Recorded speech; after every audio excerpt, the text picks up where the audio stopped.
कैसा होगा कलयुग के अंत का समय? क्या होगा मनुष्यों का हाल?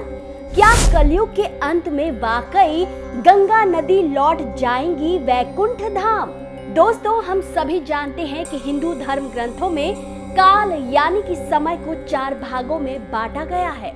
सतयुग, त्रेता युग, द्वापर युग और कलयुग।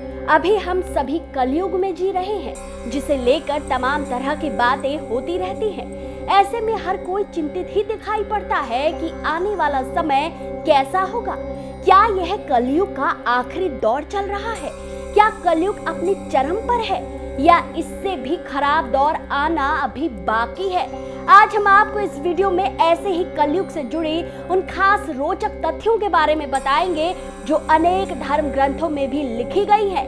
दोस्तों, ब्रह्म वैवर्त पुराण में कलयुग के बारे में बहुत कुछ बताया गया है, जिसमें कहा गया है कि अभी कलयुग चल रहा है और द्वापर युग की समाप्ति के बाद सिर्फ 5000 वर्ष बीते हैं।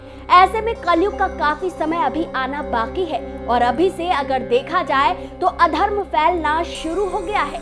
ऐसे में अब इंसानों ने एक दूसरे पर भरोसा करना बंद कर दिया है। धर्म ग्रंथों के अनुसार कलयुग में ऐसा समय भी आएगा जब इंसान की उम्र बहुत कम रह जाएगी और युवा अवस्था समाप्त हो जाएगी। इतना ही नहीं, कलयुग में 16 वर्ष की आयु में ही लोगों के बाल पक जाएंगे और वे 20 वर्ष की आयु में भी वृद्ध हो जाएंगे। युवा अवस्था समाप्त हो जाएगी। दोस्तों, किसी हद तक यह बात सच भी प्रतीत होती है, क्योंकि प्राचीन काल में इंसान की औसत उम्र करीब 100 वर्ष रहती थी। उस काल में 100 वर्ष से कहीं अधिक जीने वाले लोग भी हुआ करते थे, लेकिन आज के समय में इंसानों की औसत आयु बहुत कम हो गई है। भविष्य में भी इंसानों की औसत उम्र में कमी आने की संभावनाएं काफी अधिक है, क्योंकि प्राकृतिक वातावरण लगातार बिगड़ रहा है और हमारी दिनचर्या असंतुलित हो गई है। पुराने समय में लंबी उम्र के बाद ही बाल सफेद होते थे, लेकिन आज के समय में युवा अवस्था में ही स्त्री और पुरुष दोनों के बाल सफेद हो जाते हैं। जवानी के दिनों में ही वो बूढ़े लगने लगते हैं। दोस्तों, शास्त्रों की अगर माने तो भगवान नारायण ने स्वयं नारद को बताया है कि कलयुग में एक समय ऐसा आएगा जब गंगा नदी सूख जाएगी और पुनः वैकुंठ धाम लौट जाएगी। जब कलयुग के 10,000 वर्ष पूरे हो जाएंगे, तब सभी देवी देवता पृथ्वी छोड़कर अपने अपने धाम लौट जाएंगे।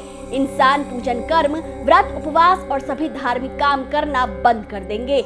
इतना ही नहीं, एक समय ऐसा आएगा जब जमीन से अन्न उपजना बंद हो जाएगा, पेड़ों पर फल नहीं लगेंगे। धीरे धीरे ये सारी चीजें विलुप्त हो जाएंगी। गाय दूध देना बंद कर देंगी। शास्त्रों में ऐसा भी कहा गया है कि कलयुग में समाज हिंसक हो जाएगा। जो लोग बलवान होंगे उनका ही राज चलेगा। मानवता नष्ट हो जाएगी, रिश्ते खत्म हो जाएंगे, एक भाई दूसरे भाई का ही शत्रु हो जाएगा। कलयुग में लोग शास्त्रों से विमुख हो जाएंगे। अनैतिक साहित्य ही लोगों की पसंद हो जाएगा। बुरी बातें और बुरे शब्दों का ही व्यवहार किया जाएगा। कलयुग में ऐसा समय आएगा जब स्त्री और पुरुष दोनों ही अधर्मी हो जाएंगी। स्त्रियां पतिव्रत धर्म का पालन करना बंद कर देंगी और पुरुष भी ऐसा ही करेंगे। स्त्री और पुरुषों से संबंधित सभी वैदिक नियम विलुप्त हो जाएंगे। कलयुग में चोर और अपराधियों की संख्या इतनी अधिक बढ़ जाएगी कि आम इंसान ठीक से जीवन जी नहीं पाएगा। लोग एक दूसरे के प्रति हिंसक हो जाएंगे और सभी के मन में पाप प्रवेश कर जाएगा। ऐसे में बताया जाता है कि कलयुग के अंतिम काल में भगवान विष्णु का कल्कि अवतार होगा। यह अवतार विष्णु यशा नामक ब्राह्मण के घर जन्म लेगा। भगवान कल्कि सभी अधर्मियों का नाश करेंगे। भगवान कल्कि केवल 3 दिनों में पृथ्वी से समस्त अधर्मियों का नाश कर देंगे और बहुत सालों तक विश्व पर शासन कर धर्म की स्थापना करेंगे। कलयुग में अंतिम समय में बहुत मोटी धारा से लगातार वर्षा होगी, जिससे चारों ओर पानी ही पानी हो जाएगा। समस्त पृथ्वी पर जल हो जाएगा और प्राणियों का अंत हो जाएगा।